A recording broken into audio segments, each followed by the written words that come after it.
चलिए hello student, आज का क्लास हम लोग स्टार्ट करते हैं। तो पाचन तंत्र डाइजेस्टिव सिस्टम की बात कर रहे थे, जिसमें हमने कल के क्लास में मुख गुहा पढ़ा था। मुख गुहा में मैंने क्या क्या बात किया था? मुख गुहा में मैंने बात किया था दांत का, ठीक है ना, जीभ का और क्या चीज़ का, होंठ का। तो होंठ में उतना पॉइंट नहीं है, तो मेनली जीभ और क्या बात किया था, दांत बात किया था। तो मुख गुहा में ये चीज़ हो गई, ठीक है ना। इसके बाद है मुख गुहा के बाद है ग्रास नली। मुख गुहा के जो बाद है भोजन कहाँ आएंगे? भोजन ग्रास नली, इसोफेगस से भोजन आएंगे। ग्रास नली, ये ग्रास नली दिख रहा है आपको, इसमें भोजन आएंगे, है ना। तो मुख गुहा के बाद भोजन ग्रास नली में आएगी। तो भोजन नलिका की लंबाई यानी कि ग्रास नली चूँकि आदमी पर डिफर करता है, तो यहाँ जो डाटा इस सब का बात किया जाता है, तो एक औसत डाटा बात किया जाता है। यदि आदमी लंबा हो तो ग्रास नली की लंबाई भी थोड़ा सा उसका क्या होगा, अधिक होगा। तब मतलब एक एवरेज रखिए कि 5 सेंटीमीटर लंबाई, ये सब एग्जाम में नहीं आता है, आएगा भी तो इसी के रेंज में रहेगा। लगभग लंबाई कितना कर देख दीजिएगा, 5 सेंटीमीटर ग्रास नली की क्या होती है लंबाई। इसकी लंबाई जो है ना 5 सेंटीमीटर है। समझ आ रहा है कहानी। अच्छा, उसके बाद हम लोग बात करते हैं, यह नलीनुमा संरचना होती है जो खाद्य नली भी कहलाती है। इसी नली से होकर के जो है खाद्य पदार्थ क्या होंगे, आगे जाएंगे। इसी नली से होकर के, नलीनुमा संरचना है ना, इसी से होकर के खाद्य पदार्थ क्या हो जाते हैं, आगे जाते हैं। कैसे जाते हैं बात करेंगे अभी। यह मुख गुहा को अमाशय से जोड़ती है। ये जो देखिए, ये अमाशय है ना, ये स्टमक है, ये है अमाशय, स्टमक है, पेट जिसे कहते हैं। तो ये जो है ग्रास नली जो है ऊपर हो गया मुख गुहा। रफली फिगर मैंने बनाया, डिटेल फिगर मैंने कई बार बना दिया है इसका।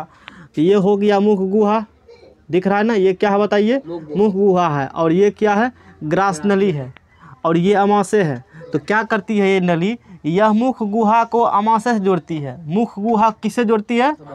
एक नली है जाने वाला ना, भगवान ने क्या किए, ये नली बना दिया। ये रास्ता है, क्या चीज़ कि भोजन जो यहाँ खाते हैं ना, तो स्टमक में, पेट में भोजन पहुँचा दे, वही नली है, ये अपना स्टमक है। ये इतना ही इसका काम है ना। चलिए, उसके बाद हमने इतना पढ़ लिया। सबसे इम्पोर्टेंट पॉइंट ये है, इसमें कर्माकुंचन गति, इसमें कैसा गति होगा, कर्माकुंचन में थी। पेरिस्टालसिस मोशन, कर्माकुंचन गति क्या होती है समझिए।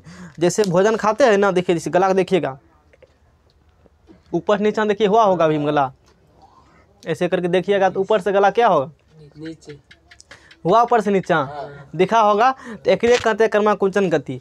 मतलब जैसे भोजन यहाँ आएगा ना, तो इधर से मारेंगे प्रेशर, एक ऐसे दबाएगा और फिर ये कहाँ पहुँच जाएंगे, आगे, फिर इसको दबाया जाएगा ऐसे करके। फिर ये मतलब एक दाब करके, जैसे कि अभी याद कीजिए, कभी पेस्ट वाला जो होता है जिससे आप धुलते हैं, सट गया कभी, तो ओकरा क्या करते हैं, जैसे पेस्ट है तो एना का दाबते हैं, पिचकाते हैं, आगा भागता है, फिर दाबते हैं, फिर आगा भागता है, फिर दाबते हैं, फिर आगा भागता है ना।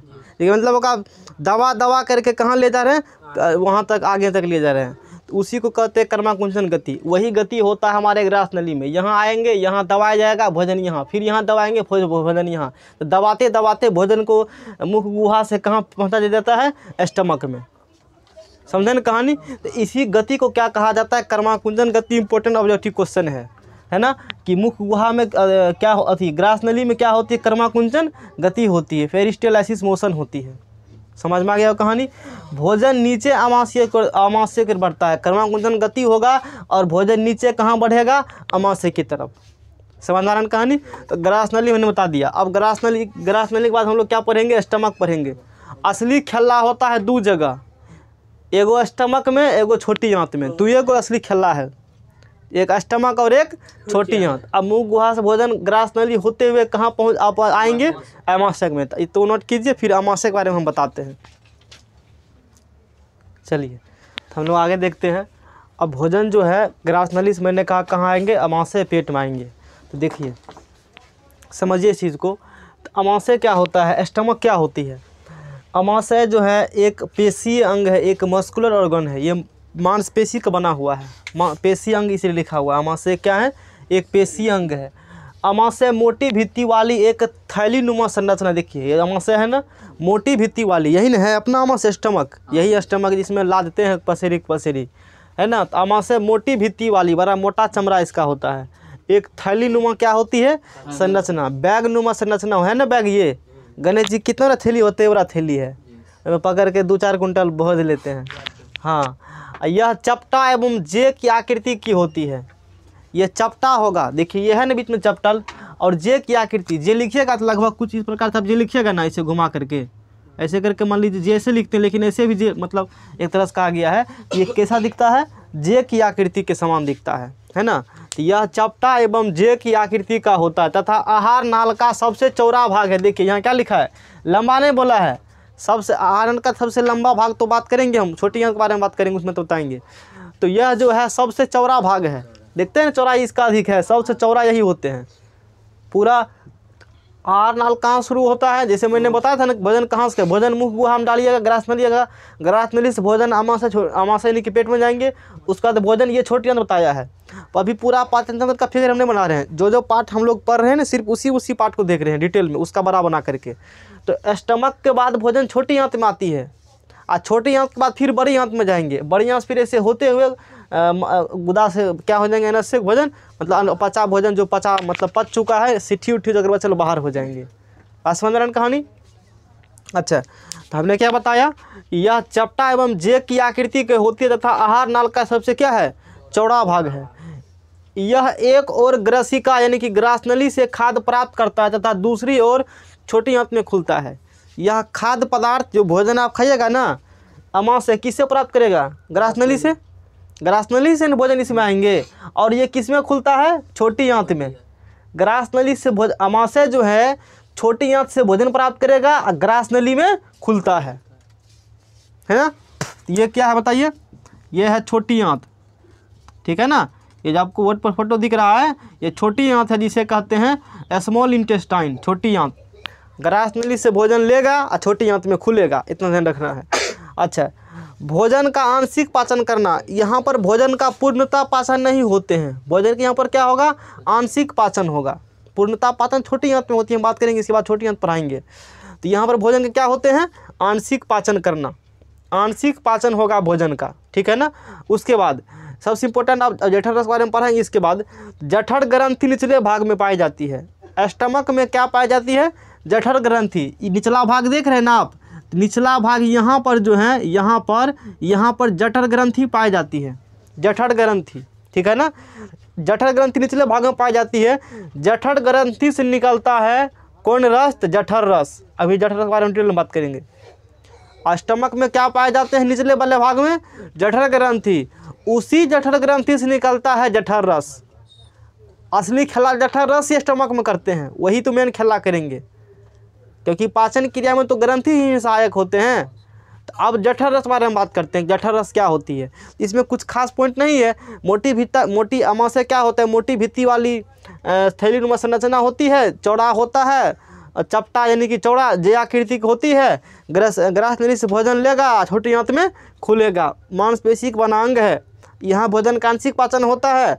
इसके निचले भाग जठर ग्रंथि होती है, जिससे जठर रस का स्राव होती है। इतना नोट करिए, फिर आगे देखते हैं। चलिए समझते हैं हम लोग आगे हैं। तो अभी मैंने बताया है कि छोटी आंत स्टमक के जो पेट है जिसे कहते हैं, निचले भाग में क्या पाई जाती है, जठर ग्रंथि। अब समझिए, अभी तो सिर्फ बताए हैं हमने आपको कि जठर ग्रंथि स्टमक होता क्या है, आकार उकार जैसे भी सब बता दिया। अब एक्चुअली में होता क्या स्टमक में, भोजन जब स्टमक में आएगी, छोटे पेट में भोजन आएगी, तो इसमें आखिर इसमें होता क्या है, ये समझिए, यही चीज़ को समझाना हमें है। देखिए, जठर रस निकलेगा, इससे क्या निकलेगा, जठर रस, गैस्ट्रिक जूस निकलेगा, यह जठर ग्रंथि से निकलता है। अब खेला यही करेगा जठर रस ही, समझे ना क्या करता है। तो जठर रस से क्या क्या निकलता है, जठर रस से 3 प्रकार के एंजाइम निकलते हैं, लेकिन हम लोग को 2 ही पढ़ना है, तो हमने तीनों लिख दिया है। जठर रस से निकलेगा HCl, इससे निकलता है पेप्सिन एंजाइम, और इससे निकलता है म्यूकस एंजाइम। बात समझ जाएंगे ना, HCl निकलेगा, पेप्सिन निकलेगा, म्यूकस निकलेगा। याद करिए, जठर रस से 3 चीज़ निकलते हैं, HCl, पेप्सिन और म्यूकस। HCl हाइड्रोक्लोरिक अम्ल है, एसिड है, खतरनाक एसिड है, यदि शरीर पर पड़ता है तो शरीर को जला देंगे। अम्ल क्षार चैप्टर जब पढ़ाएंगे तो वहाँ बात करेंगे इसके बारे में हम लोग, ठीक है ना। तो हाइड्रोक्लोरिक अम्ल क्या करता है भोजन को, HCl एक अम्लीय माध्यम तैयार करता है जो पेप्सिन एंजाइम की क्रिया में सहायक होता है। ये तो लिखा पॉइंट है। जैसे भोजन यहाँ से भोजन बार बार छोटी अंत मुँह से निकलता है हमको, आमाशय में जैसे भोजन आएंगे तो यहाँ से ये जो है ग्रंथि यहाँ पर नीचे में है, इससे क्या निकलेगा, अम्ल निकलेगा HCl। वो अम्ल क्या करेंगे, भोजन के साथ जो बैक्टीरिया उक्टीरिया, मान लीजिए एक तो बैक्टीरिया पहले मुंह में ही मर जाएंगे, कुछ बैक्टीरिया, समझ रहे हैं कहानी, कुछ बैक्टीरिया मुंह में ही मर जाएंगे। जो बैक्टीरिया मुंह में नहीं मरा तो वो बैक्टीरिया आ जाएंगे स्टमक में। अब HCl अम्ल कहेगा चलो हम थोड़ा देखते हैं, वो बैक्टीरिया क्या कर देंगे, मार उड़ देंगे, रोगाणुमुक्त कर देगा, साफ़ सुथरा कर दिया, एकदम किल कर देगा बैक्टीरिया को। खतरनाक एसिड है, बात समझ में आ गई कहानी, ये इसका काम है। और इसका काम क्या है कि HCl एक अम्लीय माध्यम तैयार करता है, भोजन को अम्लीय माध्यम में कन्वर्ट कर देगा। चूँकि अम्ल निकलेगा तो भोजन क्या हो जाएंगे, अम्लीय, जो पेप्सिन एंजाइम की क्रिया में सहायक होता है। और अगला खला जो पेप्सिन एंजाइम करेगा उसमें ये क्या होते हैं, सहायक होते हैं HCl का। समझ में आ रहा है कहानी, ये बात है। अच्छा, HCl खतरनाक एसिड है तो दिमाग, अच्छा आगे पेप्सिन पढ़ लेते फिर इसको देखेंगे। यदि HCl ज़्यादा हुआ, यदि HCl क्या हुआ, ज़्यादा हुआ तो अम्लता एसिडिटी होगा। यदि HCl का अमाउंट अधिक हो गए, मतलब मान लीजिए जैसे कोई व्यक्ति भोजन अधिक खा लेते हैं तो वो व्यक्ति उल्टी कर देता है, बात समझ में आ गया ना, उसी को कहेंगे अम्लता एसिडिटी। HCl का अमाउंट यदि बढ़ेगा, भोजन यदि अधिक खा लिए तो HCl भी क्या निकलेंगे, अधिक मात्रा में निकलेगा, तो पकड़ का आदमी उल्टी कर देगा, कहेंगे कि एसिडिटी हो चुका है, अम्लता हो चुका है। अब फिर उपाय कैसे किया जाए, धुआं ढकार जैसे आदमी को होता है ना, अब पकड़ के यहाँ से जैसे भोज उज में यहाँ तक भर लेता है, टॉर्च मारिएगा तो यहाँ तक लखा देगा। समझने बात को, समझने के लिए बात समझ रहे हैं कहानी। अगर आप पकड़ कर लेगा, पकड़ कर फिर घोट लेगा तो यहाँ लग, चाहे आप खीर ही खाए हो, गला में जलन जैसा महसूस होगा।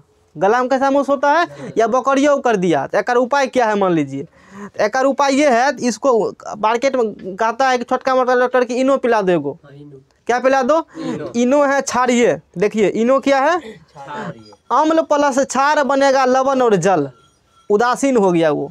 अब पढ़ेंगे दूसरा चैप्टर पढ़ाएंगे, अम्ल और क्षार मिलेगा तो लवण और क्या हो जाएगा, जल। यानी कि अम्लता शरीर में बढ़ा, हमने इनो यूज किया तो दोनों मिलकर क्या हो गए, उदासीन, एसिडिटी खत्म हो चुका है।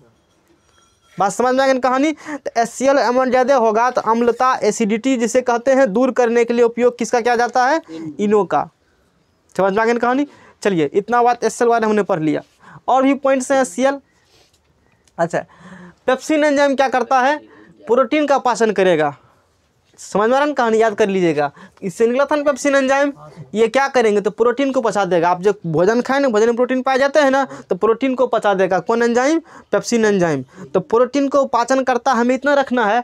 एक्चुअली में प्रोटीन बदलता किस में है, तो प्रोटीन को पेप्टाइड में बदलता है। याद नहीं करना, सुन के निकाल दीजिए, प्रोटीन किस में बदलेगा, पेप्टाइड में। आप इतना मत देखिए, आप इतना सिर्फ देखिए कि पेप्सिन, पॉस है पेप्सिन, देखिए पॉस है पेप्सिन, ऐसे ऐसे रखिए, पॉस है पेट, पॉस है पेप्टिन, पॉस है प्रोटीन। नहीं समझे, पॉस से क्या होगा, पेट होगा, पॉस से क्या हो गया, अब पॉस से क्या होगा, पेप्सिन, अब पॉस से क्या होगा, प्रोटीन। जोगाड़ बैठा, पेट में होता है पेप्सिन एंजाइम, वो करेगा प्रोटीन का पाचन। इंपॉर्टेंट वर्ड पूछता है टेरी परीक्षा में, याद कर लीजिए।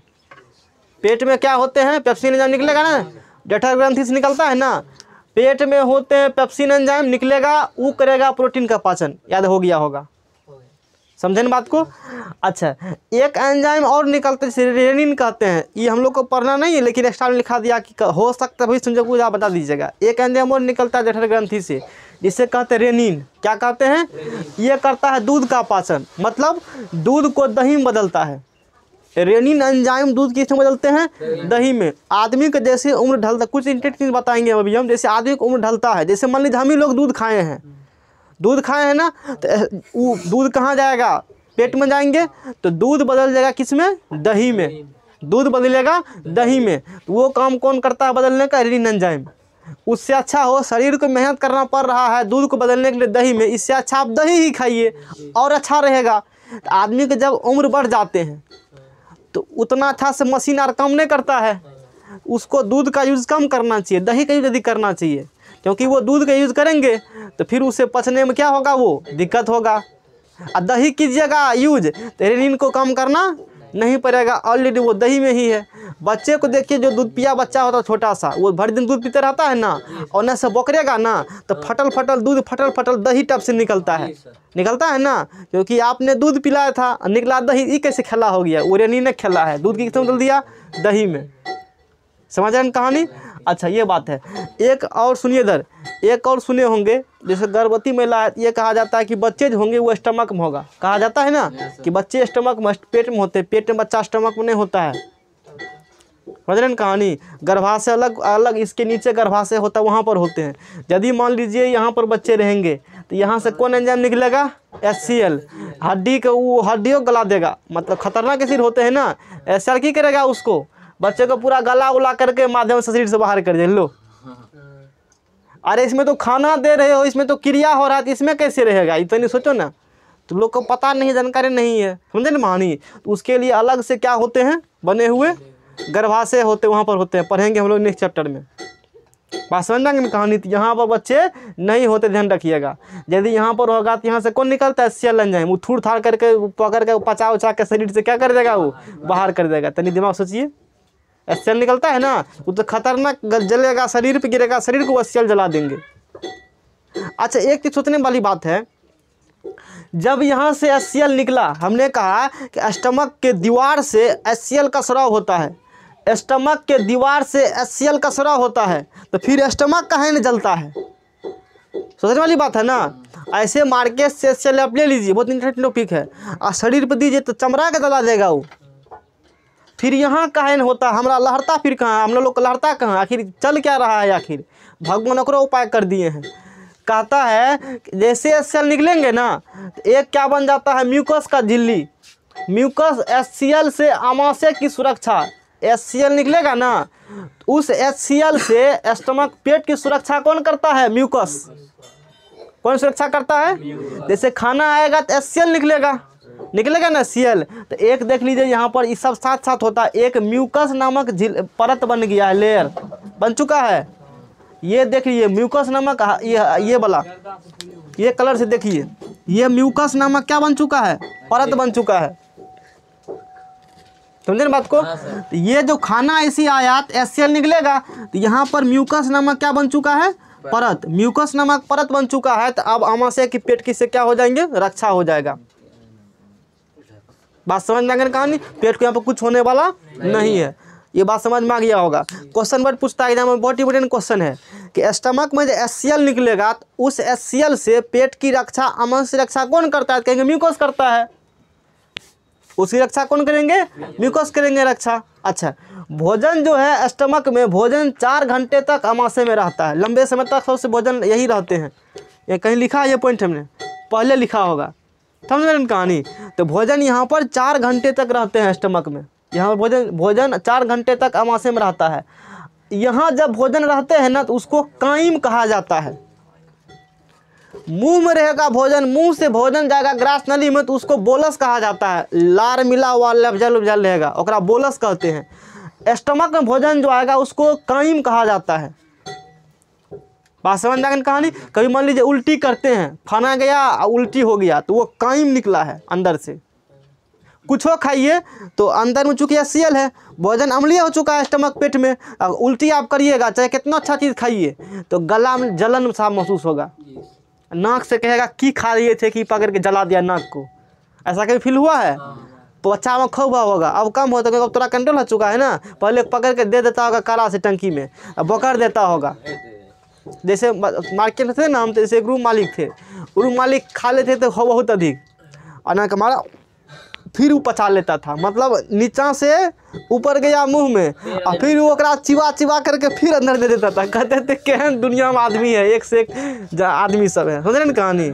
नीचा से निकाला कहाँ गया? मुंह में, और फिर चिबा करके अंदर दे दिया, समझे? पकड़ के ठूस ठूस के खाता था वो।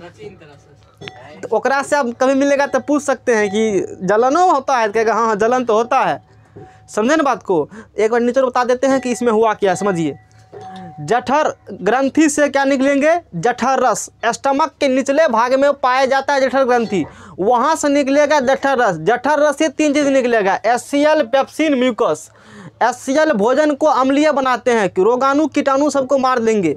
समझ में आ रहा है कहानी। दूसरा बात, अगला खेला तो पेप्सिन करेगा, तो पेप्सिन एंजाइम की क्रिया में क्या होते हैं, HCl सहायक होता है। HCl का अमाउंट बढ़ गया तो अम्लता, उसे एसिडिटी कहेंगे। दूर करने के लिए इनो का यूज करेंगे। इनो क्षारीय होता है, अम्ल क्षार करिएगा तो उदासीन हो जाएंगे। उसके बाद पेप्सिन एंजाइम प्रोटीन का पाचन करेगा। पौध से पेट, पौध से पेप्सिन, पौध से प्रोटीन। तो पेट में पेप्सिन होता है, प्रोटीन को पचाएगा, अब प्रोटीन को बदल देता पेप्टाइड में, स्पष्ट होकर के, ये नहीं याद करना है।